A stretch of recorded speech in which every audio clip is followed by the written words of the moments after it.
Fala pessoal do canal Conjugado, tudo bem com vocês? Voltamos hoje para falar sobre mais um filósofo católico da Idade Média. Hoje vamos falar um pouco sobre São Tomás de Aquino. São Tomás de Aquino, que nasceu no ano 1225, viveu até 1274. Ele que nasceu de uma família relativamente de posses, então ele teve acesso ao estudo, acesso ao conhecimento, já teve desde cedo uma vocação para a vida sacerdotal e se juntou então aos católicos. Para entendermos São Tomás de Aquino, nós precisamos entender também um pouco sobre a escolástica. A escolástica, que foi uma corrente filosófica entre os séculos 9 e 14, que nasceu justamente da necessidade da Igreja Católica, visto a sua expansão e o seu enraizamento na sociedade, da criação de escolas para que se pudesse formar então novos padres, novos clérigos. E então a escolástica nasce nesse contexto e ela retoma as ideias de Platão e de Aristóteles. Nessas escolas se ensinavam as artes liberais, compostas pelo trivium e quadrivium.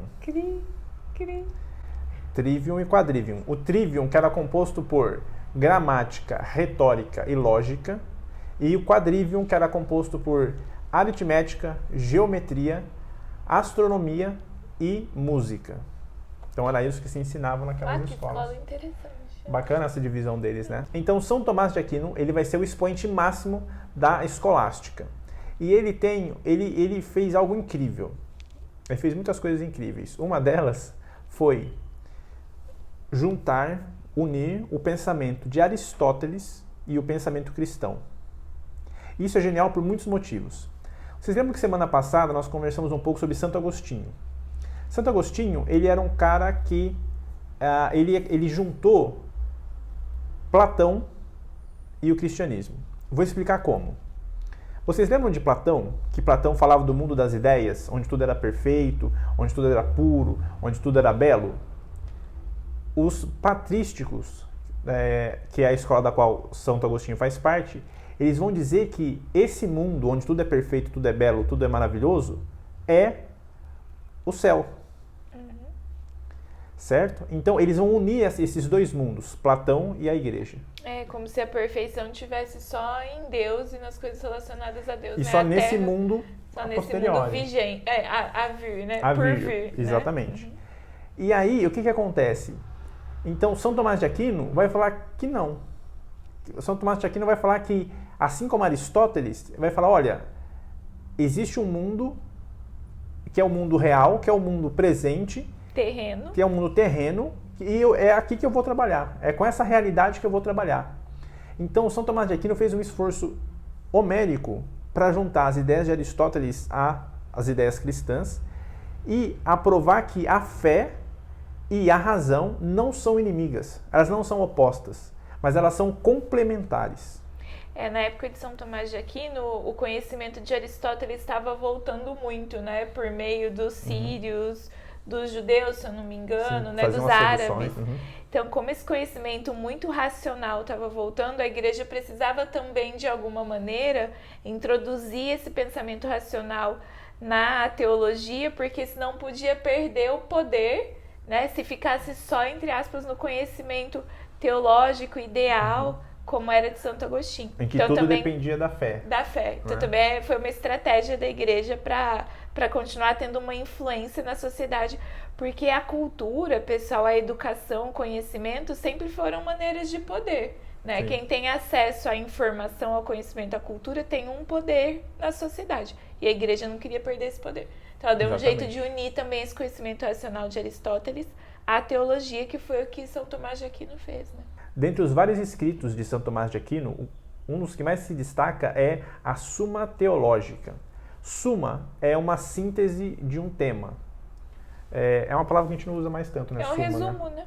Mas é um resumo de um tema. E essa Suma Teológica fala sobre a natureza de Deus e a natureza do homem.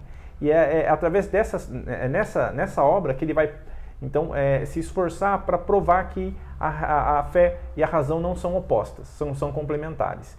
E acabou sendo o trabalho mais influente e mais, que mais representa toda essa escola filosófica. São Tomás de Aquino também fez uma comprovação de 5 vias, Ou seja, ele provou através de 5 formas diferentes e racionais que Deus existe. Ele provou a existência de Deus, isso dentro dessa ideia teológica. De novo tentando unir fé e Fé, razão, exatamente. né? Querendo trazer mais concretude para a ideia religiosa. Ele consegue? Estamos até hoje tentando, né? Até hoje a ciência não conseguiu provar e de fato Deus é improvável no sentido de que você não pode provar a existência dele. E isso define fé. Isso define fé. Em algum ponto a fé vai ter que entrar. E define fé, porque é acreditar sem ter uma prova uma disso, base, né? Exatamente. Nossa, agora a gente viajou na maionese Agora, e aí vamos nós. Voltando. Então, pessoal, para finalizar o nosso vídeo sobre São Tomás de Aquino, nós trouxemos uma frase em que o professor Mascaro sintetiza, resume o pensamento de São Tomás de Aquino. Ele diz o seguinte: os homens não estão necessariamente condenados a produzir injustiça na vida terrena. Podem, ainda que decaídos pelo pecado original de Adão e Eva, se soerguer tanto pela graça quanto pelos atos bons e justos. Nessa frase fica bem clara a questão da união entre a fé e a razão, né? Que a fé deveria moldar o comportamento humano, mas os seres humanos aqui na Terra também têm o direito de errar e corrigir e ser bons por si sós também, né? Baseados nas suas condutas.